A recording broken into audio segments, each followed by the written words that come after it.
الرحمان کے بارے میں خود مجیب الرحمان نے یہ کہا، اپنے منہ سے کہا، چھپی ہوئی باتیں ہیں، کوئی نئی بات نہیں ہے، چھپی ہوئی بات نہیں ہے، کہ میں 1962 سے انڈیا کے لیے اور بنگلہ دیش کی آزادی کے لیے کام کر رہا تھا انڈیا سے مل کر، یہ اس نے کہا ہے۔ جتنی کتابیں چھپی ہیں بنگال میں، بنگلہ دیش میں، بنگلہ دیش کے اسکالرز نے لکھی ہیں، ان سب میں یہ لکھا ہوا ہے کہ 1962 میں جب انڈیا کو شکست ہوتی ہے بھارت سے، چائنا سے بھارت کو شکست ہوتی ہے چائنا سے، تو اس کے بعد ایک نئی اسٹریٹجی تیار کرتا ہے، جس میں یہ اسٹریٹجی تھی کہ مشرقی پاکستان کو ہم نے الگ کرنا ہے اور پاکستان کو توڑنا ہے، اور اس کے لیے انہوں نے مجیب الرحمان کو کیا۔ اس وقت 1962 میں مجیب الرحمان کی کون سی حکومت کھوئی گئی تھی، کون سا اس کے ساتھ زیادتی، تو اس شخص کو حب الوطنی کا سرٹیفکیٹ دینا اور کہنا کہ وہ اس کو علیحدگی پر، غداری پر، بغاوت پر مجبور کیا گیا، یہ بہت ہی انفارچونیٹ بات ہے، لیکن ہم نے اس کو نظر انداز کیا ہے۔ اب آ جاتے ہیں اس ایشو کی طرف جو اس وقت چل رہا ہے، کہ اگر آصف علی زرداری یہ بات کرتے ہیں تو یہ غلط اس لیے نہیں کرتے کہ بلوچستان میں ایک محب وطن شخص ووٹ لیے، وہاں عالم یہ تھا کہ الیکشن کے دن گھر سے نکلے گا، وہ گھر واپس نہیں جائے گا، اس کو مار دیا جائے گا، اور خوف کا ایک عالم تھا۔ اس عالم میں اس نے کمپین کی، لوگوں نے، خاندانوں نے اجلاس کیے، اکٹھے ہوئے، فیصلہ یہ ہوا کہ ہر خاندان کا ایک فرد ووٹ دینے جائے گا، یہ سوچ کر کہ شاید اس نے واپس نہیں آنا، چنانچہ ہر گھر سے ایک آدمی گیا ہے ووٹ دینے کے لیے،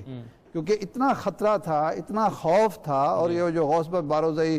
وزیر اعظم، آپ سے پوچھ کر منتخب کریں اسلام آباد، آپ نے 18ویں ترمیم پر تو ڈنکے بجائے تھے کہ جی ہم نے صوبوں کو خود مختاری دے دی ہے، اب وہ ایک اسمبلی جو ہے وہ آزاد ہو کر اپنی مرضی سے فیصلہ کرتی ہے، آپ اس کو تانے دینا شروع کر دیتے ہیں۔ آپ دھکیل رہے ہیں بلوچستان کے عوام کو اس طرف جس طرف مجیب الرحمان نے مشرقی پاکستان کے عوام کو دھکیلا تھا، اس لیے یہ بات اگر ہوئی کا ایشو ہے، یہ اس موقع پر بالکل ٹھیک ہے۔ لیکن ہلالی صاحب، میں سوال جو میں نے کیا تھا ارشاد عارشہ سے، وہ اس لیے کیا تھا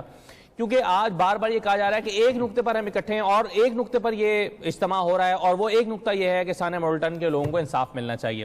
اب قادری صاحب، زرداری صاحب نے اس موضوع پر بہت کم الفاظ پیدا ہوا کہ کیا اس کو، کیونکہ باقی ابھی ہم تھوڑی دیر پہلے بھی ڈسکشن کر رہے تھے، سب لوگ یہ کہہ رہے تھے کہ یہ پولیٹیکل ایک گیدرنگ ہے، اور ظاہر ہے سیاستدانوں کے نظر میں آئندہ کا الیکشن اس جلسے میں اور تقریروں میں اس قسم کا جوش اور ولولہ جو ہونا چاہیے جب لوگ مارے جاتے ہیں اور 4 سال تک انصاف نہیں ملتا ہے ان کو، وہ میں نے پایا نہیں۔ میں تو خیر ہوں نہیں ادھر، شاید آپ لوگ اگر نزدیک ہیں آپ بتا سکتے ہیں کہ کیا لوگوں میں غصہ ہے۔ مجھے لوگوں کا غصہ دیکھنا تھا، میں یہ جاننا چاہتا ہوں غصہ ہے کہ نہیں ہے۔ رو ایموشن جو ایک وقت ایسے جلسوں میں ہوتا تھا، جو ہم دور بیٹھے ہوئے لوگ دیکھ کے اور سن کے ہم سوچتے تھے کہ ہاں پھر امید ہے اس ملک کے لیے کہ ایسے پیسیولی نہیں ایکسیپٹ کریں گے، کہ ریزسٹ کریں گے۔ رینٹرل جدھر وہ ہیں، معاف کریے، وہ ایک قسم کا آڈینس ہے جو میرے خیال میں پبلک گیدرنگ، پبلک میٹنگ، اتنی بڑے کیا کہتے ہیں کہ ان لوگوں کا پریزنس کچھ کر سکتا ہے، لوگوں کو سرٹنلی ان لوگوں کو انتھیوز نہیں کر سکتا ہے۔ میں تو حیران ہوں کہ ایک چہرے پہ لوگ ہنس رہے ہیں، میں تو حیران ہوں کہ زور سے ہنس رہے ہیں، ہائی فائیوز ایک ایک کو دے رہے ہیں، اٹھے ہوئے یہ لوگوں کو آئی ڈونٹ تھنک کہ اپنے آپ کو یہ کیا قسم کے لیڈرز ہیں۔ اب دیکھیں گے عمران خان آ رہا ہے، وہ کس قسم کا تقریر کر رہا ہے۔ معاف کریے، میں سمجھتا ہوں کہ اگر یہی آخری جلسہ تھا اور یہی جلسے کے نتیجے پہ قادری صاحب اپنا سیاست چھوڑ رہے تھے تو میرے خیال میں اس کا تو فیصلہ بھی صحیح ہو گیا ہے۔ سب مل کر اصل سبجیکٹ کے اوپر حاوی ہو گئے ہیں۔ مثال کے طور پہ مختلف طرح کی گیدرنگز، مختلف طرح کے لوگ آ رہے ہیں، جھنڈے اپنے اپنے اٹھائے ہیں، اپنے اپنے نعرے لگا رہے ہیں، اور پھر چونکہ ایم پی ایز اور ایم این ایز کے جو کینڈیڈیٹس ہیں مختلف پارٹیز کے، وہ لوگوں کو نکال کر آئے ہیں، تو ظاہر ہے ان کا مقصد تو یہی ہے کہ وہ ایک اپنی کیمپین کے طور پر وہاں پر آئے ہیں۔ دوسرا پھر اتنی بڑی گیدرنگ ہو گئی، اسٹیج پر بہت زیادہ لوگ موجود ہیں، اور اس میں ہم دیکھ رہے ہیں کہ ایک تقریروں کی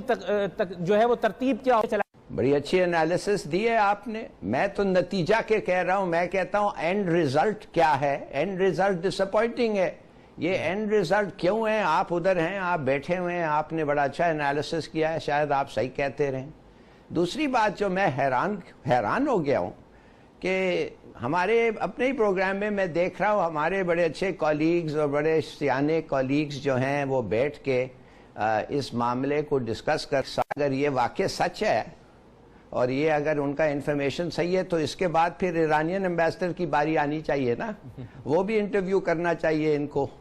اور اس کے بعد شاید چینی کی آنی چاہیے۔ یہ ایسے قطر اور یو اے ای کی قطر اور یو اے ای کی، ہاں قطر اور تھینک یو۔ یہ دیکھیے بات اصل یہ ہے کہ یہ پورا جو امپیکٹ ہے، اس امپیکٹ جو ہے انصاف کا، اور آپ لوگ، میں تو کہتا ہوں کہ میں بوڑھا ہو گیا ہوں، اتنا میں چل کے نہیں جاتا ہوں جتنا شاید جانا چاہیے اور جتنا میں جا سکتا تھا، مگر پلیز آپ ادھر آئیں اور میں آپ کو انصاف کا کنڈیشن بتانا چاہتا ہوں۔ یہ نہیں کہ 2 ملین کیسز ہیں، یہ بھی بھول جائیں، میں انصاف جو ہوا ہے اس کا میں آپ کو کنڈیشن بتانا چاہتا ہوں، اور جو انصاف لینے کے لیے لوگ کیا کیا کرتے ہیں اس کا بھی آپ کو میں کنڈیشن بتانا چاہتا ہوں۔ تو یہ تو میں سمجھتا ہوں یہ ایک مڈل کلاس ڈیمونسٹریشن ہے، یہ کچھ نہیں ہے۔ اب تو شاید وہ چائے وائے کافی پی کے ہلو ہائے کر کے نکل جائیں گے۔ یہ ڈیمونسٹریشن ہے؟ یہ کوئی ہسٹورک ڈیمونسٹریشن ہے؟ مائی گاڈ، معاف کریے، میں تو بہت ہی مایوس ہو گیا ہوں۔ جاتا ہے وہ یہ کہ عمران خان صاحب نے 1 وکٹ حاصل کر لی نواز شریف صاحب کی عدالت کے ذریعے سے، اور دوسری وکٹ کی وہ تلاش میں ہے طاہر القادری صاحب کے ذریعے سے، اور وہ سمجھتے ہیں کہ دوسری وکٹ بھی مل جائے گی تو وہ ایک سٹرونگ گراؤنڈ پر آ جائیں گے، پنجاب خالی ہو جائے گا، آسانی سے وہ مارکا اگلے الیکشن کا جیت سکتے ہیں۔ اصل میں وہ دونوں وکٹیں گرا کر جیتنا چاہتے ہیں، اپنے زور بازو پر ان کو پورا بھروسہ نہیں ہے۔ یہ ایک انالیسس ہے۔ آپ انصاف کا مطالبہ تو دیکھیں، میری بات سنیں، یہ آپ کا بڑا مناسب آبزرویشن ہے کہ حالانکہ ان کا گول ایک ہے، کس طریقے سے یہ گول اچیو کرتے ہیں یہ بالکل مختلف۔ اپنے آپ کو ڈیمونسٹریٹرز کہتے ہیں، کیا کبھی انہوں نے اسٹڈی کیا ہے کہ ڈیمونسٹریشنز کیسے کامیاب ہوتے ہیں؟ کبھی اگر کچھ نہیں، اگر انہوں نے اسٹڈی کیا ہے تو کم سے کم یہ تو کچھ چند ہفتوں کی بات ہے، جا کے دیکھیں فیض آباد کا، یا کیا فیض آباد کا ڈیمونسٹریشن کیسے سکسیسفل ہوا۔ کبھی لاک ڈاؤن جو پڑھا ہے کہ کرنے کی کوشش کی 1970 پی این اے موومنٹ کیسا کیا ہوتے ہیں؟ یہ نہیں کہ آپ ایک چیز توڑیں، سر آپ کا ٹوٹے گا، آپ کو باڈیلی انجری ہوگی، شاید خدا نخواستہ شاید ڈیتھ بھی آپ کو فیس کرنا پڑے، مگر آپ چاہتے کیا ہیں؟ آپ یہ مڈل کلاس کافی سیشن مال روڈ پہ بیٹھ کے ہائی فائیوز دیکھ کے ایک تقریریں سن کے گھر جانا چاہتے ہیں، پیغام دینا چاہتے ہیں اس ملک کو۔ یہ تمہارے ساتھ بھی ایسا ہوگا اگر تم انصاف۔ اصل جمہوریت تو یہ ہے، یہ نہیں ہے جمہوریت کہ آپ ادھر آئیں۔ یہ تو میں سمجھتا ہوں کہ دس از انڈرمائننگ ڈیموکریسی، کہ سرسری طور پہ ایسا لگتا ہے کہ ہاں دیکھیے جی ہم ڈیموکریسی ہے، ہم اکٹھے ہو گئے، یہ کر کے ہم چلے گئے، کچھ اچیو نہیں ہوا۔ I am shocked. اور میں سمجھتا ہوں کہ تو ان لوگوں کے لیے کیا کر رہے ہیں؟ آپ چلیں، کل کا جو ڈیمونسٹریشن ہوگا ادھر جائیں اور سنیں ان کو، اور سنیں وہ کیا کہتے ہیں۔ یہ تو I am very disappointed, جیسے میں نے آپ کو پہلے کہا ہے،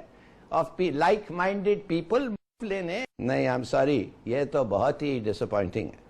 ٹھیک ہے، چلیں عثمان ڈار صاحب، الٹیمیٹ گول کیا ہے؟ آپ مایوس نہ ہوں۔ میں عثمان یہ سادہ صاحب کو کہنا چاہتا ہوں، یہ مایوس نہ ہوں، آپ کو پتہ ہونا چاہیے پناما پیپرز کا جو یہ ڈیمونسٹریشن کی بات کر رہے تھے، الحمدللہ وہ اسلام آباد لاک ڈاؤن، لوگ باہر نہیں نکلے، لیکن میں یہ سمجھتا ہوں کہ تمام سیاسی جماعتوں کے قائدین کا آ کے یک زبان میں نہیں جاتے